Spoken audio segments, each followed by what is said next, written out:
Good afternoon in Sault Ste. Marie and Algoma. Welcome to your Friday afternoon show, our last show of the week for Special Report. Woohoo. I'd like to thank KC Securities for being our title sponsor, both the morning and afternoon show. Last show of the week before we go to what will look like at least a fairly sunny weekend. Danny will have more info on that to give you the deets, but how's Colette doing? The deets. The deets. Okay, the grams, the tweets, the deets, the TikToks. I can't sit beside someone so cool. I know. This golf shirt just reeks cool. Oh, you know what was super cool? Mauve is the new pink. Mauve. You know, I was going to say we're both wearing white, and then I noticed you have I'm not white. You have a hint of purple in there, which is mauve. Okay, Chris. Yes. What happened last night with this insect flying down your mouth? I was out for a lovely walk. Oh, with your mouth open? Yes. Because you were talking. Because I was talking, because that's what I do. I there's just a shock. talk. I talk for a living. I just never stop talking. So I was talking to my girlfriend. Really? We didn't know that. Surprise. And we were walking out Bellevue Park, out on sort of like the island part that you go out on. And yeah, I was walking along and there were some bugs. And at least one of them simultaneously decided to go into my mouth and down my throat, and then I was gagging and choking. And my water was in the car way on the other far side of Bellevue Park. So yeah, it was fun. I'm pretty sure it was probably a Canada geese or something. It was pretty big. It went from a fly to a bee to a seagull to a kind of turned into a little bit of a fish story now. Yeah, it's like the telephone game over here. Yeah. So get a grip. So that was fun. Get a grip. Okay, good times at Bellevue Park. Poor Juliana. What are you doing this weekend? And please try not to swallow any more insects. I'm wearing a mask next time. This advisory of not wearing masks outside, I can say that actually there are benefits of wearing a mask when you go for a walk outdoors in parks, because at least you don't swallow the flies as you're going by them. I don't even know what to say to this. Okay. My weekend plans are going to involve, I'm going to the library today because yes, the library is open. You can go online and reserve your books. And like you said, they disinfect them my girlfriend and I were there the day that they opened. And Perfect. There's one side of the library where you go and you drop your books off and there's no one there. Okay. And then on the other side, the other door is where they will bring the books out to you. But all the books are inside. You come up, you call to say you're there, and then they bring your books out to you. Well, my plan is to get a book, start it tomorrow morning and finish it Sunday afternoon and sit on the beach. Which beach? I don't know. But Danny, am I sitting on the beach this weekend with or without an umbrella?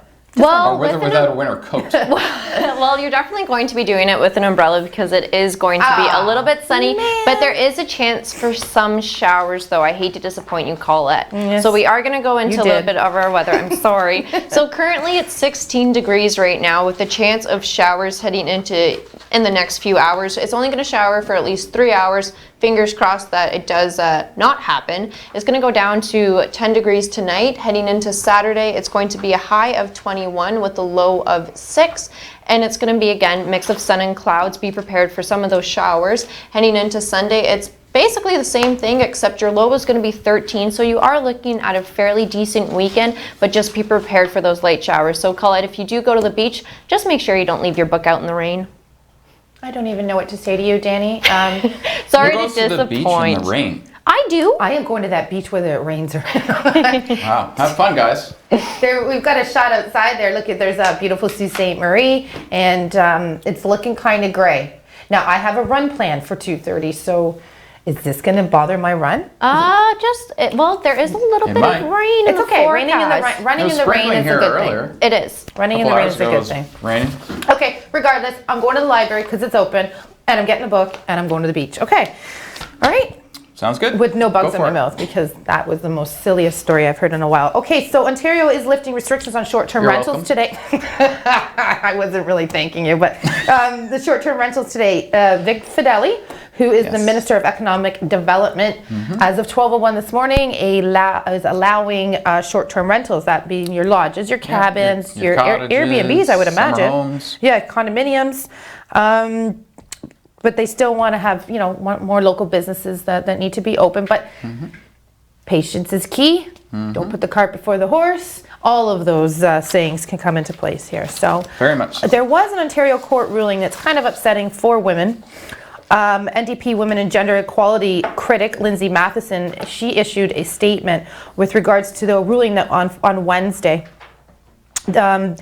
Let's backtrack a little bit here, Chris. So in throwing out the provisions, the Court of Appeal found its harmful effects were profound and contrary. So this is in regards to the other day when we were talking about indigenous women and other women in small communities who were sexually assaulted and it being thrown out because the men were intoxicated and used that as their defense, and that defense held up in court. I'm not sure how that holds up in court. Violence. Many women are really reluctant to report sexual violence already. Well, if that's a defense, then every drunk driver would just be like, I'm drunk, so I can't be charged with drunk driving. Yeah, well, that makes no sense. In this case, and this was part of the hashtag #MeToo movement, which occurred a few years ago, as we all know. It's around that, and it's around the new provisions that the federal government is putting into place to work on a plan to help Indigenous communities and women in smaller communities with more safety. Wow, that just... Yeah. I mean, if that's a defense, I mean, think of all the different things you can just say, well, I was drunk, so that's my defense. Well, that's why this critic is... coming out and saying She's coming out and saying this is a giant step backwards for women, females everywhere, not just Indigenous communities. So we just heard that the Premier will be coming out today at 1:15. He is with the Minister of Finance today. Yeah, Rod Phillips and Vic Fideli is going to be there too. And Vic Fideli again. Yeah. So we will shoot to the Premier, not the Prime Minister. Prime Minister's already talked. The Prime Minister did talk. Do you know what he said today? Yes, he did. Because you're stealing my story. Yes, of course I am. Whatever. Go ahead, say it. Okay, so $14 billion to the provinces and territories. Basically, what this money is for is to help pay for personal protective equipment, both in the public and private sector. This is, so for example, the healthcare workers plus businesses to be able to reopen. The government's going to be giving some of the personal protective equipment even to private businesses. Okay. There's going to be more support for seniors, people who are disabled. If you are disabled, you're going to get a one-time payment of up to $600 to help with the higher cost of living through the pandemic. For example, if some disabled people can't go out shopping, so they had to pay higher delivery fees because delivery services were charging more than they used to. And then also, it's going to, a big chunk of this money is going to improve long-term care, which we have seen being lacking in certain areas of this country. And also, it's going towards municipalities for them to help pay for their transit. That's awesome. As we've seen locally here, our transit was cut in half, only 10 to 12 people in a bus. Yeah. Plus, they're wiping down the bus every single time it goes through. Yeah, that's a good point. Yeah, so that's good there, because I know that with my talk earlier this week with Donna Hilsinger and also with Lisa Vezo-Allen, we did talk about the cost of transit and other money going into municipalities. However, we'll be right back in a sec after this commercial break. See you in a moment.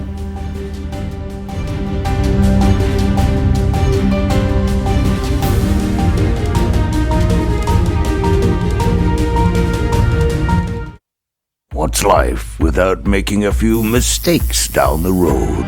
A few sharp turns. And doing things for what we adore, but might regret later. A trip to Chuck's Roadhouse isn't one of them. With melt-in-your-mouth AAA steaks, buttery lobster tail, half-priced apps after 9 p.m., an ice-cold draft with all your Roadhouse favorites. Chuck's Roadhouse. Food the way it ought to be, priced the way it used to.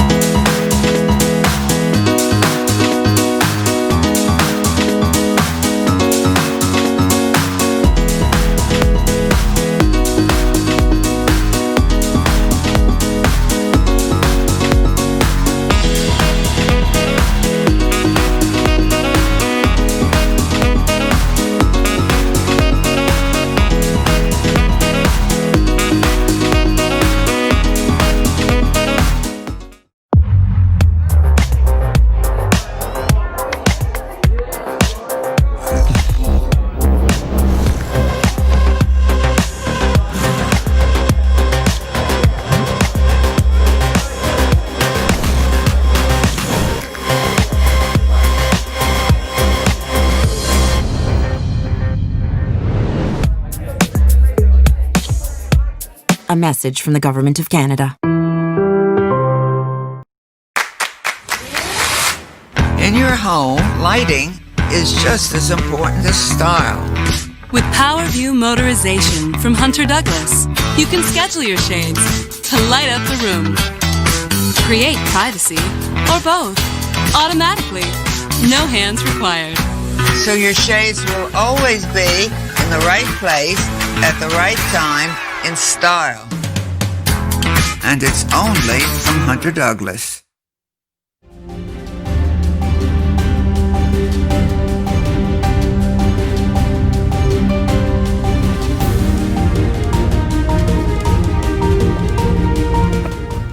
And welcome back to this beautiful Friday afternoon, last day of the week, last show of the week for Special Report. Time to do a little Facebook shout out. What's going on in the land of Facebook? We got a bunch of people on Facebook. So hi to Daniel from KC Securities. Well, hello, Daniel. Hi to Marilyn. Hi to Ali and Ron. And also hi to Aneki. Hello, everybody. Thank you very much for saying good afternoon. Thanks for bearing with Chris this afternoon and then watching me. Thank you. And now we're going to go to a video. This is Louise Vezo-Allen. She's a Ward 2 councillor here in Sault Ste. Marie. Part 3 of my interview with her is on tonight at 7 p.m. Here's a little snippet from it for you.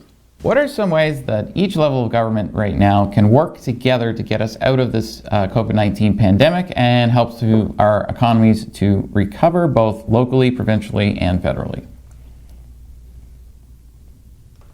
So we are seeing a lot of support that's coming through from the feds, obviously, with the, the emergency response benefits, the, loans to, SMEs and all of that sort of thing, especially for people that are self-employed. I know I have a few friends and colleagues that are self-employed, and I know the response benefit has been, really critical for them in being able to survive through this. And I'm really happy and have been on a few of the town halls. So, our MP Sheehan, our MPP Romano, and our Mayor Provenzano have been doing through the chamber town halls, and I think that's really key in communicating collectively what's available and also what some of the needs are in terms of both individuals, families, and business. And I'd like to thank Lisa Vezo-Allen, a Ward 2 councillor from Sault Ste. Marie, for doing that Zoom interview with me this week. Part 3 is tonight at 7. We got one more Facebook shout out. Hi to Tammy Lynn. Hi, Tammy Lynn. Hope you're having a great Friday. Good afternoon. Apparently it's going to be raining this weekend, Tammy Lynn, even though I'm going to the beach with my book. But it doesn't matter. It's not a beach, it'll just be a mud pile. Anyway, today is I love just ignoring you when you talk sometimes. World Environment Day. Happy World Environment Day, Chris. The Prime Minister addressed the nation today, asking them to appreciate nature and to reflect on the positive actions that we can take to leave a cleaner, healthier planet for generations to come. Awesome advice. We're going to go explore some of those amazing adventures this weekend on beaches. But yeah, I wanted to mention that today is a World Environment Day. So to you, happy day. Okay, there was a story a long time ago about a little Scottish girl named Madeleine McCann. A long time ago. Yeah. So if you recall, Madeleine was abducted or believed to. Actually, they kind of blamed the father for a little bit. For the longest Everybody did, and I don't even know where they came up with that concept. Obviously, it was untrue and dropped. But so she was 3 years old. That was 13 years ago now. They were vacationing in Portugal and went missing overnight. The parents woke up and she was missing from her bed. So Madeleine McCann is still. They don't know where she is. They haven't found the body, but they do believe that they found the killer. They did find the suspect. I shouldn't say they did. So this man is already in prison for other murders. Yes, and that is a picture of him there. He's in a German prison at the moment, and German reports his name is Christian B. and Christian B. only. The new suspect in the case has also been investigated over the disappearance of a German girl as well. He is believed to have been in the area where Madeleine went missing while on holiday in Portugal. He has 2 vehicles. They've released the vehicles. I believe one was a Jaguar. It was a higher end vehicle, and the other one was one of those Volkswagen yellow and white vans that he slept in and would. You mean one of the old hippie vans? Yes, one of the old hippie vans, and that's where he would drive around and. Well, it sounds like that.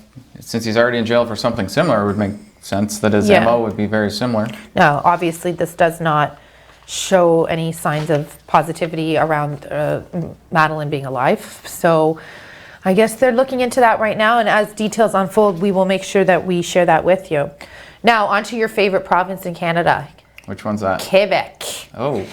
What are they doing right now? They are opening baseball, soccer seasons for the children on June the 8th. They are America's doing it. Why not? All outdoor practices will be allowed to restart on June the 8th, and matches will resume at the end of the month. This was in a statement released today by the Minister for Sports and Leisure, Isabelle Charret. This includes all baseball and soccer and any other sports, but the rules will alter in order to respect physical distancing. How in the world do you... Has anyone ever seen a 6-year-old soccer game? Yeah, it's called a swarm of bees. It's literally They do not impossible. understand the concept of soccer. Everyone says, there's ball, kick, goal, everybody Literally runs impossible to ask them after it. to How do you socially socially distance in baseball? What do you Lysol the ball before you pick it up in the outfield? I don't know what's going to happen, but just interesting stuff that's happening around the country. So over in New York City, they have, for the first time ever, have a curfew of 8 p.m. that was implemented last night because there was a lot of riots that broke out, obviously, the couple nights before. There's some pictures there for you on your screen. This is obviously a nationwide, this riots that occurred is in response to the death of George Floyd as well. The governor and mayor of New York City said protesters should abide by this 8 p.m. law. So they were doing a lot of arresting a couple days ago, using force, using batons, using any type of actions required. Last night they were not. They were just simply arresting people. This curfew is going to be in place until Sunday when they are reopening New York City in its first phase. So talk about reopening. I'm going to go over to your favorite. Well, do you notice something talk in about those your videos? favorite mayor. What's that? A lot of the police aren't wearing masks. No, I did not notice that. I thought they had a shield over their face. Nope, a lot of them had the shield up with nothing on their face. Okay, and great. that is obviously, New York City is like ground zero for the most cases in the U.S. Yeah, it is. We've seen Yeah. the mass graves that they put there for unclaimed bodies, and the police are walking around without gloves or any sort of face shield or face mask. We got a split screen there, the premier. We are still waiting for him to come out. When he comes out, we will throw to him. Yep. Over to Las Vegas. It's open. Boy. Another one of my favorite mayors. Our favorite mayor. Our favorite mayor of Las Vegas. So happy. We've got sports. Oh, yes. We'll just reopen. We'll be fine. Okay, so although mask use was spotty apparently among gamblers who were there. Yeah. Picture this, Chris. A large video marquee cheered on the neon lit Las Vegas Strip, reminding visitors to wash your hands. Now, we know it as sing happy birthday twice. Okay. They would like you to say Vegas, baby, 20 times, and then you're done. Yeah, actually, I heard on American radio the other day, they were telling people that with COVID-19, you only have to wash your hands 20 seconds. Okay. And the guidance from the Canadian government is 2 minutes. 2 minutes, that's correct. So a slight difference. Missing a zero there. And which country has less cases? Well, I think I'll stick with my happy birthday twice, saying Vegas, baby. How ridiculous is that? But there was a hotel on Fremont Street, which is the older part of Las Vegas. Yeah, where people had to line up to get their temperature taken. But did you not report the temperature was only necessarily? in 30%. When it first came out, 80% of people they thought with COVID-19 had a fever. And then they're like, oopsies, it's only 30 after we've been testing people's temperatures with the shotguns to the head. Yeah. And then they found out, sorry, that's not true. It only works in 30% of people. Well, no masks, temperature testing in Vegas, baby, 20 times. Over to Trump today. The U.S. House Speaker, Nancy Pelosi, has sent a letter to Mr. Trump questioning the deployment of troops in unidentified... Let's try that again. Unidentified, which means no markings. Yes. Law enforcement officials as they sent the military in against peaceful protests in the nation's capital. Yes, also Donald Trump could do that photo op with holding the Bible upside down. That's right. He decided to do that at the same time. So good on you, Trump. Now, let's do some local news. We're going to throw to a commercial after that, and then hopefully the premier will be back up. Okay, so there's been a lot of charges laid for drunk driving and everything, but let's start including someone from Quebec, right? Yes. Okay, on his way to Wawa. This was a stunt driver. We got charged with stunt driving, had his license taken away from him, and that was his profession too. He was a stunt driver by profession, or was no, he just got charged with stunt driving. Oh, he was just charged with it. Okay, so he's an amateur. Yes, he's an amateur driver. Okay. Just question. He was heading towards Wawa, but he's from Quebec. How do you feel about that? Don't answer that because we don't have another half an hour. How did he even find Wawa on a map? 153 kilometers an hour in a 90K zone. Good job, buddy. That's called an impound. Yes. Oh, yes. His car was impounded, license suspended for 7 days, and a nice fine. Also, try the rest of the walk to Wawa. I think he got a ride in the back seat, though. Oh, the Superior East Detachment of the OPP also They were on fire this weekend. A Dubreuilville resident was doing 144 in an 80, but get this, he had no insurance. Okay, so. Well, when you're going that fast, if you hit something, you don't even notice. I know, but if you have no insurance and you're driving and you're taking that silly risk, you would don't try do not to be pulled 144 over. in an 80. Yeah. Right? The idea would be to not get come pulled over and then find out you don't have insurance. That's right. And another man was arrested on Henry Street here in the city, who they found sleeping behind the wheel of his vehicle. EMS services, well, they got a call, obviously. They see a man sleeping beside the car. The EMS went to speak with the man. Police arrived just at the same time and noticed, hey, hang on, something's weird about this guy. He's not speaking properly. He was charged with impaired driving. It doesn't end there, Chris. They decided to do a search of his vehicle. They found cocaine. They found methamphetamine. God, I have such a hard time saying that. And a few other things. We've got the Premier coming out in 2 minutes. So, wow. Like, that is, what is it with criminals in this town getting caught for the stupidest things? Like, somebody went through a stop sign the other day. Someone else hit a parked car. Really? A parked car? Look, that parked car came out of nowhere. Came out of nowhere. Okay, we've got 2 more local stories, and I think the Premier will be up by then. Habitat for Humanity here in the Soo. Great organization. They have selected a family to become the homeowners of their next build on Oakwood Drive. The nonprofit organization is pleased to announce they will be working with Tracy Poliquin, her mother Carol Ann Grisdale, and her daughter Ridley on this new and exciting chapter.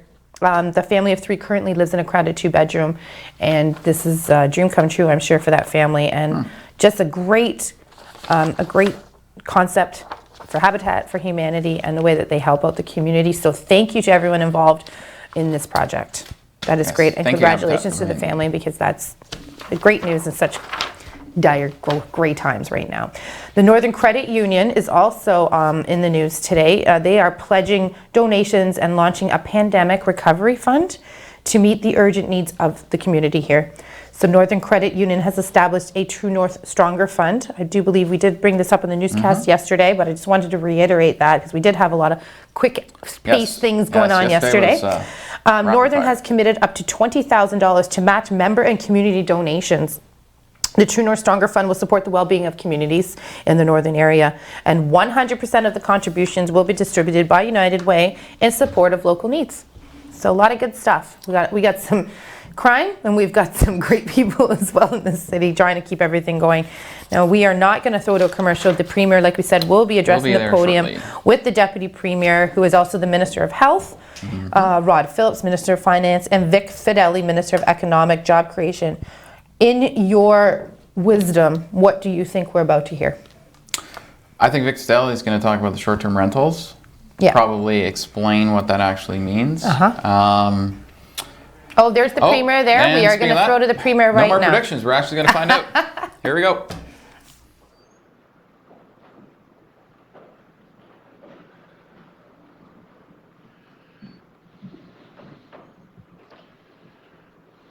Well, good afternoon. The fight against this virus has taken a massive toll on people, on families, and on our economy. The economic reality we're facing is unprecedented, and no province can get out of this alone. And for months, Canada's premiers have shared these concerns with our federal partners. We've made it very clear that we need them at the table. In Ontario alone, we estimate that it could cost up to $23 billion to deal with the impacts of COVID-19 and safely reopen the economy. That estimates include healthcare costs tied to COVID-19 response, funding for needed supply of PPE, funding for municipalities, supporting our most vulnerable in long-term care, and child care costs to support families. In short, there's a massive need in Ontario, up to $23 billion. And we've made it very clear and a full ask to the federal government. We're ready to work with them, and I know they're ready to work with us too. And today's announcement from the federal government, it must be the start of the conversation, not the end. We've identified up to $23 billion in costs for Ontario alone, and $14 billion for the whole country. It's a start, It's a good start, and I thank the Prime Minister for his support. But the reality is, we have a $23 billion problem in Ontario and $14 billion for all of Canada. It won't solve the problem. $14 billion for all of Canada just won't cut it.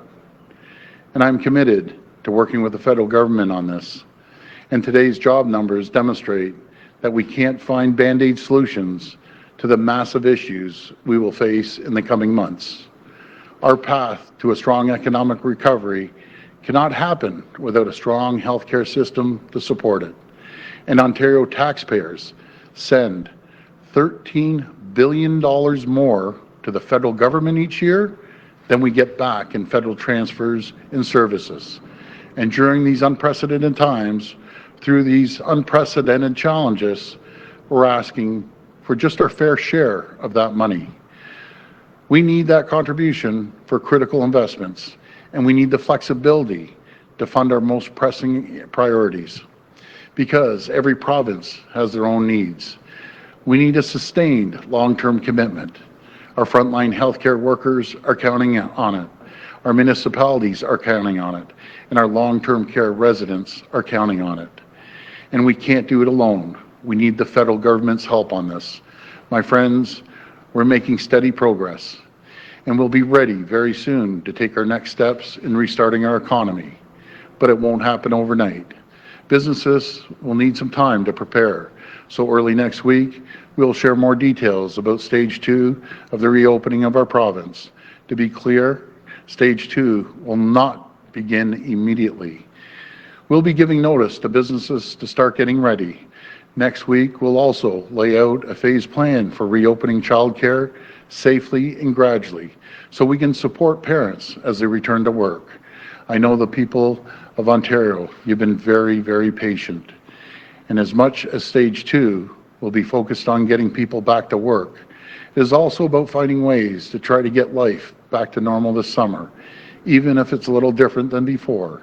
I'm looking forward to sharing more details early next week, and I hope everyone has a wonderful weekend. Stay safe, and God bless the people of Ontario.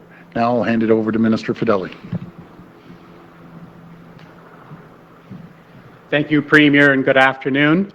With Stage 1 of the reopening of the province underway and more people returning to work, the Ontario government continues to support businesses and workers impacted by the COVID-19 outbreak. Today's job numbers show that our province's economy is beginning to stabilize. Statistics Canada data indicates that Ontario has regained 13,700 manufacturing jobs and thousands of jobs in the construction, food services, real estate, finance, and resource sectors. However, there is no doubt that the COVID-19 pandemic is having an ongoing impact on Ontario's economy, and real people, families, business owners, and workers continue to struggle.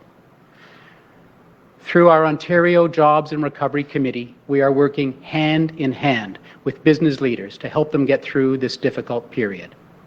Our lines of communication with Ontario's business community and workers has always been open, and never more so than right now. And we've heard loud and clear, COVID-19 has changed the landscape, and we must work together. Throughout this time, Ontario's business community has continued to step up and demonstrate the best of the Ontario spirit to strengthen our supply of much-needed PPE. Through the Ontario Together portal and the Ontario Together Fund, we have mobilized Ontario's manufacturing might. More than 25,000 submissions have been received, resulting in over 17,000 emergency supplies leads that have been converted into more than 200.